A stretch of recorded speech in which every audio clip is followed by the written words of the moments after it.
Welcome to the School of Wordcraft and Worldmancy. This is Feedback Frenzy. Hey everybody, welcome back to a Submit Saturday article critique. Thank you so much for being here. We are going to get into an article submitted by Dazzlinkat, and it looks like it's an organization for Shadow Network. Shadow Network. Okay. Now, I gotta say, that is a beautiful image. That is just glorious. I mean, whoever took that, well done. Again, the only critique I have of this image is that I can't see the title. That picture is in Germany. Oh, okay. So because I couldn't see it, there's not aside from the beautiful thing of this article, I don't really have a hook. Okay, so that is one concern I have with this. Okay, so we'll just go ahead. My world is historical fantasy. All right. So we are the Shadow Network. If I talk like this, I will have no voice. All right. So we got two columns.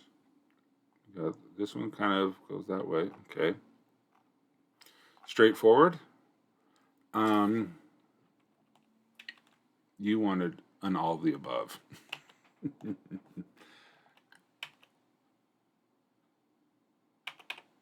I don't know what I'm doing. Better start writing anyway. All right.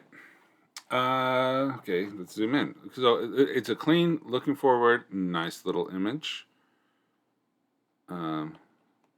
We'll get to that last. Feel free to take a red axe to it.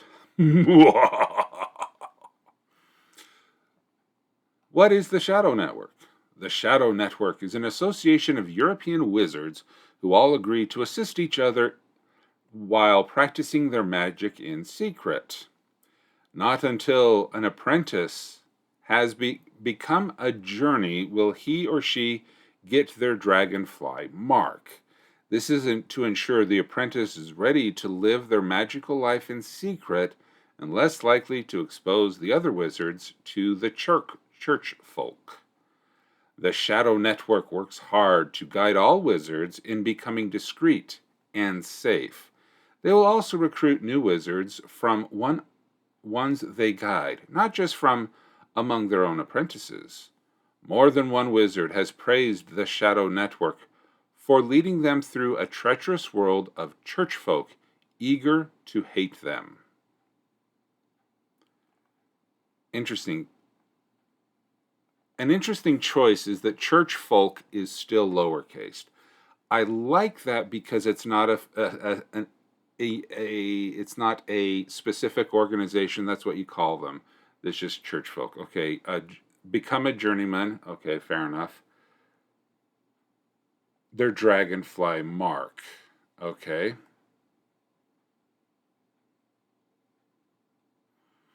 So let's think about the concepts that we get in here.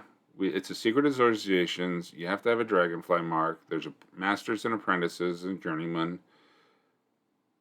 And then here you start talking about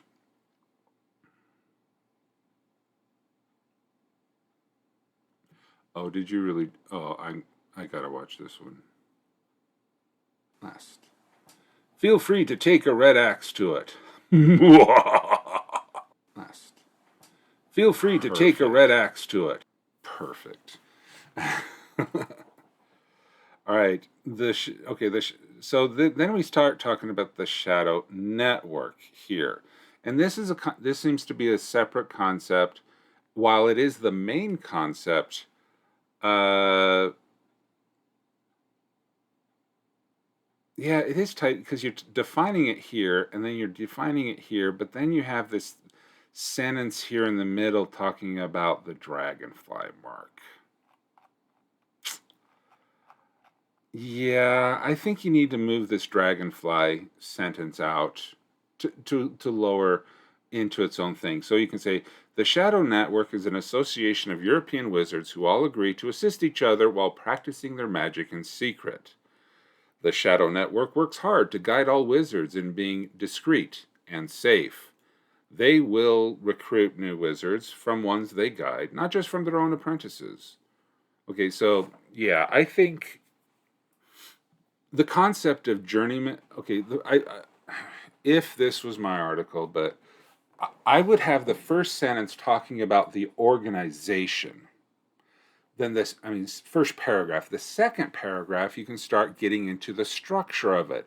The fact that it's made up of masters, journeymen, and apprentices. Okay? And then you can talk about the objectives of it. And you could label this as I'm describing it. You don't need to I really don't think you need to have this header here. No. The fact that you say Shadow Network and the Shadow Network is, I don't know if you really need that header, but you could have more headers like history and stuff like that. You could have structure. You could have maybe organization would be a better. You could say mission, its objectives, something like that. That way, it's more you can more clearly organize all of the concepts you've put in these two first paragraphs. I don't think, okay, and this is again my personal opinion, I don't think you need to have a header before the hook. These first two paragraphs are your hook. I don't think you need to have a header before it. You'll need to have headers below it, of course, definitely. But then you could, I hope that makes sense. But yeah, I would move all of the stuff about the dragonfly mark and the apprentices to a separate paragraph and just leave, this is the organization, this is an objective, this is the people who are in the organization and how they organize. Then, okay, there we go. They have but one law: never reveal wizardry to the church folk. Doing so will result in banishment or even death if their indiscretion leads to revealing in the revealing of another wizard or speak softly shop. Ooh, shops. Potential.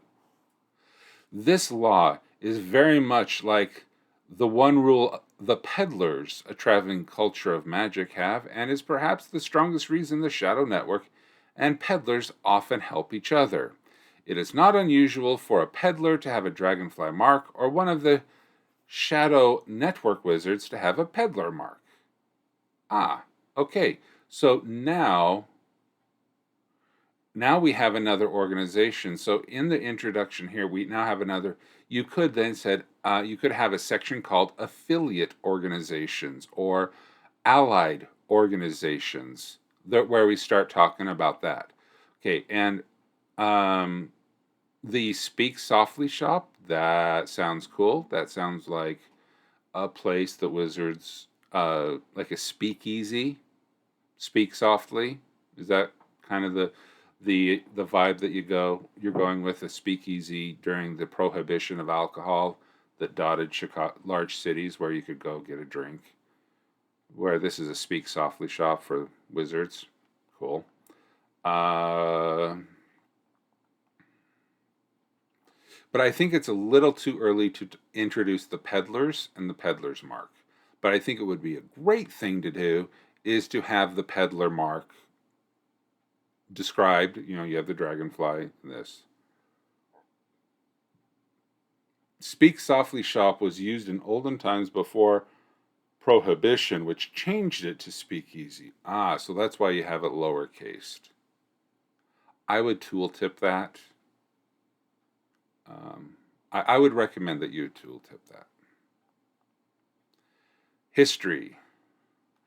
The Shadow Network was first began by John of Berlin.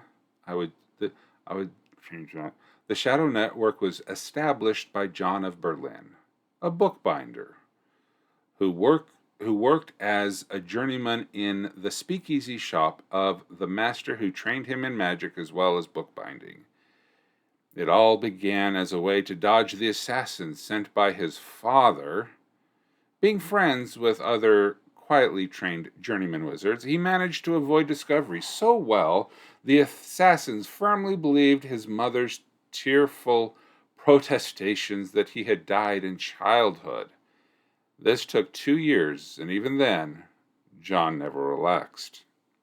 As he continued with his evasive living, John began to impress the other shops, impress upon the other shops a need to create a more effective means of hiding their magics and, more importantly, ways to support each other. One of the first things he did was establish a symbol they could all share: the dragonfly. Church folk, whether Catholic or Protestant, viewed the dragonfly as sinister, as a symbol of evil or injury. This felt right, as all the wizards believed this was what church folk thought of them, and the reason they conducted all their magical business in their speak softly shops. By the time John's father died in 14... before we keep going, interesting, another big letter here. Okay. Assassins. That's cool. Maybe how did his father know he was a wizard? Sprinters break, marchers continue. When did his magic manifest? And how did his father know about assassins who would go and try to kill him? And his mother's tearful protestations that he died in childhood? Did she believe that? And you got some interesting conflicts of information that could be resolved with some more clarity. We have the mother, the father, the son, the assassins, okay? So you could draw a diagram between these things, like a square with an X in the middle, and you have all of these different relationships. You have father to wife, father to son, father to assassins. The assassins were not after him for being a wizard. They were after him because he was the bastard son, and his father had sired a legitimate son. Yeah, the B word. Automod didn't like the B word. Okay, that is a good point. Excellent. I need to know that kind of information. Because when we're talking about history, I don't know if I'd call this history, because this is not history of the organization. This is almost history of John of Berlin. I'd almost have a subheader, like a header 2, just all on the life of John of Berlin. And because that is some really good information. Is the mother about him dying in childhood the mistress? And did John of the father, was she a mistress or a concubine? Or a second wife? Was he doing polygamy or acknowledged a polygamy, because where it's a second wife, concubine where it's an acknowledged breeder, an acknowledged person who could potentially raise an heir, or a mistress that just accidentally got pregnant? Because how you define the relationship between the three, the father, son, and wife, mother, let's call him mother because not a wife. She was a servant and was not given a choice in sleeping with the son of the nobles of the Lord. Oh, she was raped.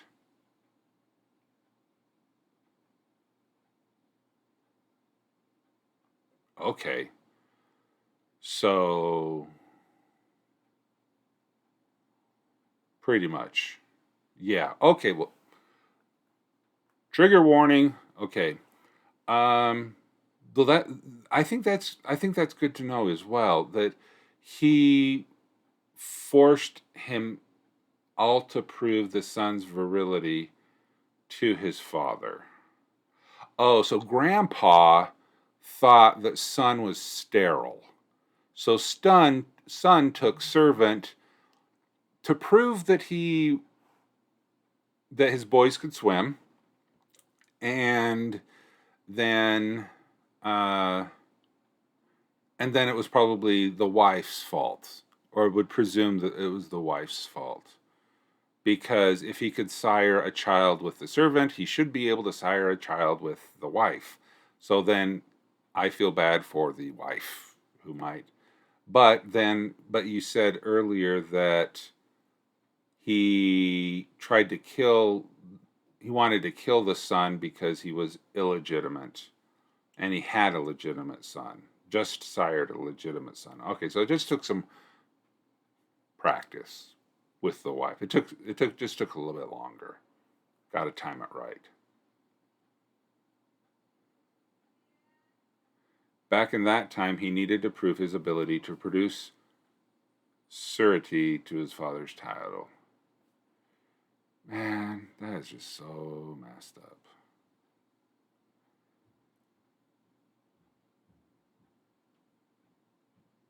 It was tradition.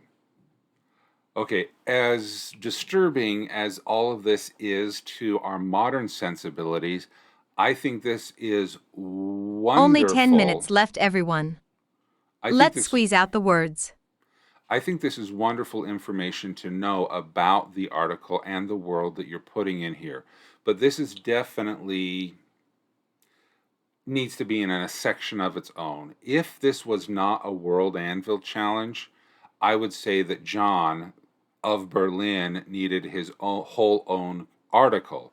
But since we're talking about the Shadow Network, we could put this as the life of the organizer, John of Berlin, and we can do that. Because the objective of the article is to talk about the network, not John of Berlin's messed up family. So again, sorry that I went down that tangent, that rabbit hole, but knowing that information and whether it is good to know and whether it gets into this article is your choice, depending on how long you want it to be. But if you want to have it tight focused, then maybe it wouldn't. Speakeasy is one word. Yes, but these are speak softlies. This is a speak softly shop. Speakeasy, as Dazzlinkat mentioned, was more of the prohibition 1920s term, whereas speak softly shop is the term before that. So I don't know if speak softly shop is the same word. You may want to make up your own word for these shops. Just an idea. And since she birthed a boy, she was paid a nice sum and sent on her way with the child. Oh. Okay, so the servant girl, the mother of John Berlin, was sent away with the child, and when Daddy, doesn't deserve that name, when the sperm donor, when the father had a legitimate son, he sent the assassins to take care of the illegitimate son, so he couldn't come back and burn the bridges later. And the mother was protesting probably in an effort to hide the boy, that the boy was not alive, that the boy died. That explains why the dad didn't know that the boy was or was not alive. Okay. Whew. Good information.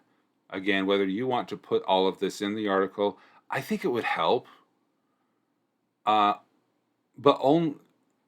unless you have the leader prompt. Do you have the leader prompt, the leader of an organization? Because John would be a great leader organization prompt article if you don't have one already.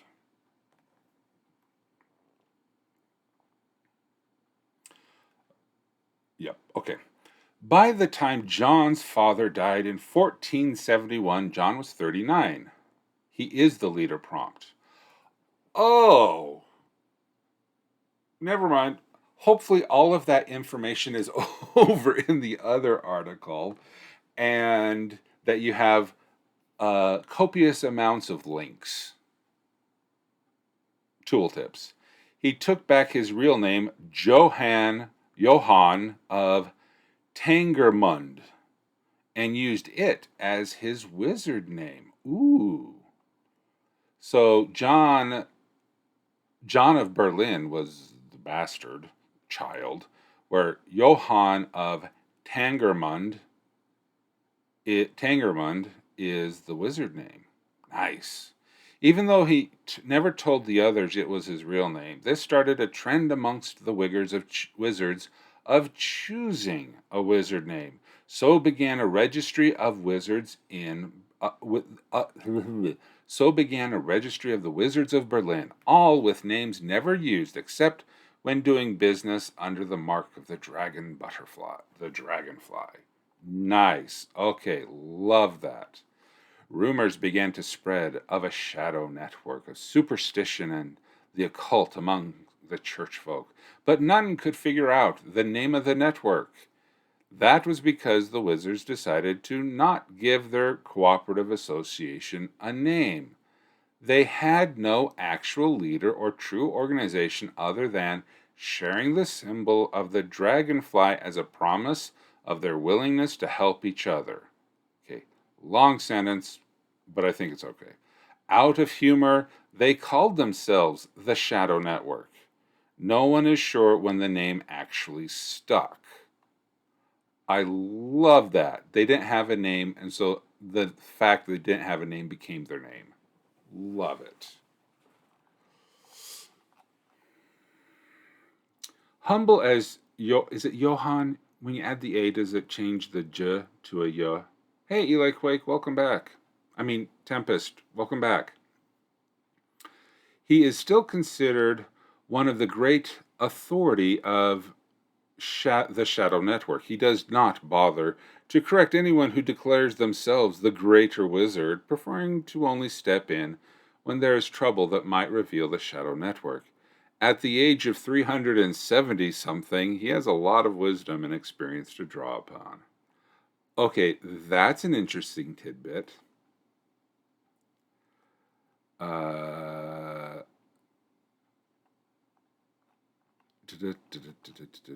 Okay. Yeah, cool. So much juiciness. That is a really cool looking tattoo. The mark of the dragonfly is invisible to all others with the mark. The mark of the dragonfly is invisible to all others with the mark. To all but others with the mark, of those potent enough with magic to see through its magic veil. Once an apprentice becomes a journeyman wizard, do they get their dragonfly mark?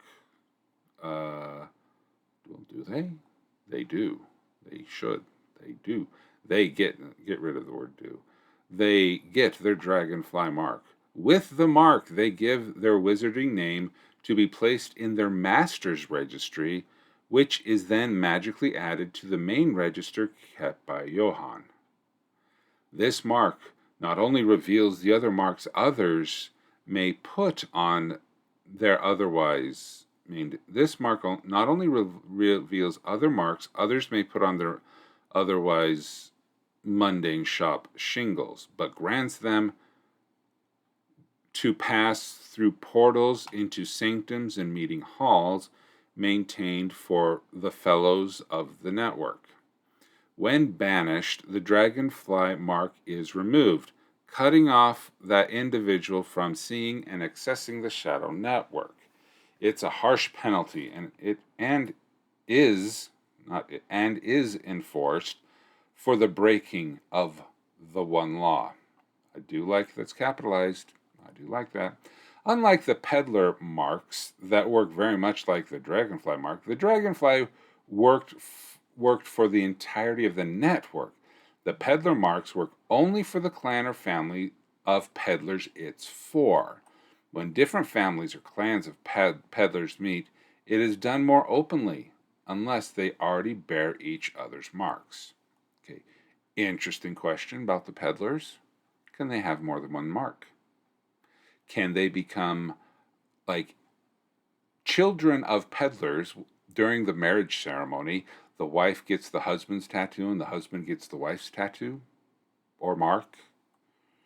Can there be a sleeve of symbols of how the trust that they have built, so that they can have more than one? Because you have mentioned before that, or regret or combine them, yeah. Because it's not unusual for a peddler to have a dragonfly mark, or one of the Shadow Network wizards to have a peddler mark. There's no limit except how much skin space you have.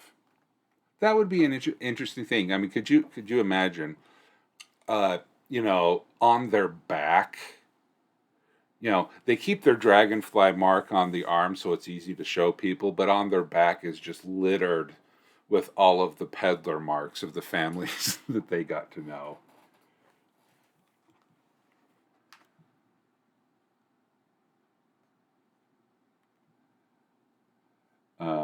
Not like prison tattoos, but maybe like prison tattoos. Tempest, I have good news for me's and bad news for me. I figured out of the filks I want to do for the filk off, but the video is going to take me hours and hours and hours, but it will be worth it. Yep. That would be good. Sprinters and marchers, time is up. Okay, so to summarize, I really like the article. It has so much potential, but World Anvil's on. Sorry, I'm not at World Anvil. It does have a lot of wonderful potential, a little on the disorganized side, because there's just so much wonderful thing about it. If I were to recommend a process by which you could edit this, at least now it will take time, so you got time to work it. Okay. I would recommend that you go through every single sentence. Decide if it's an idea or if it's a concept. If it's a concept, move it to its own paragraph and expand upon it.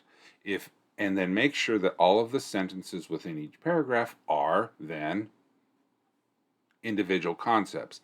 Then go through and determine which paragraphs belong to which sections. Create as many new sections as you have. I really like this information about the butterfly. I believe that this information is so important to the article, it should be moved to the main article, and the information about John be moved to the side article. Because you have a John Johann article somewhere else, that's all of the major details about John/Johann. This is about the network. The butterfly, the dragonfly is so critical to the survival of the network. I believe it belongs in the main article as a way to show its importance. Whereas Johann, he has his own article. So any information about Johann could be moved to the side column as hey, here's a summary. For more information, please visit www.hyposium, whatever. So that would be my an overall. So just go through, make sure that one concept per paragraph, one idea per sentence, and just start shuffling around like shuffleboards to put it in order with appropriate headers. Other than that, this has such rich potential that, I mean, the life of Johann, the life of the marriage ceremonies, how to get a mark, how is the mark given, how is the mark removed? Because when you started talking about removing the mark, I started thinking that the only way to remove the mark was cut off the arm, remove the mark. Okay, not magically remove the mark.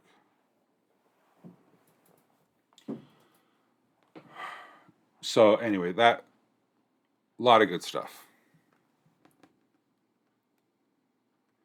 So thank you so much, Dazzlinkat, for sharing with us your article talking about the Shadow Network here on Submit Saturday. I do hope that you'll continue to submit more, though you already have 8 in the queue. But I look forward to everyone. Please, if you want to have your article torn apart with the red axe of something, please visit wgc.bz/submit, and your article too can be included in a critique on a future Submit Saturday. Thanks, everyone. Have a great day. Thanks for watching this Feedback Frenzy. Be sure to show your support by liking this video, subscribing to the channel, and clicking the notification bell. WriterGreg offers coaching sessions to help bring your world to life, create compelling stories, and accomplish your creative goals. Please visit wgc.bz/coaching for more details.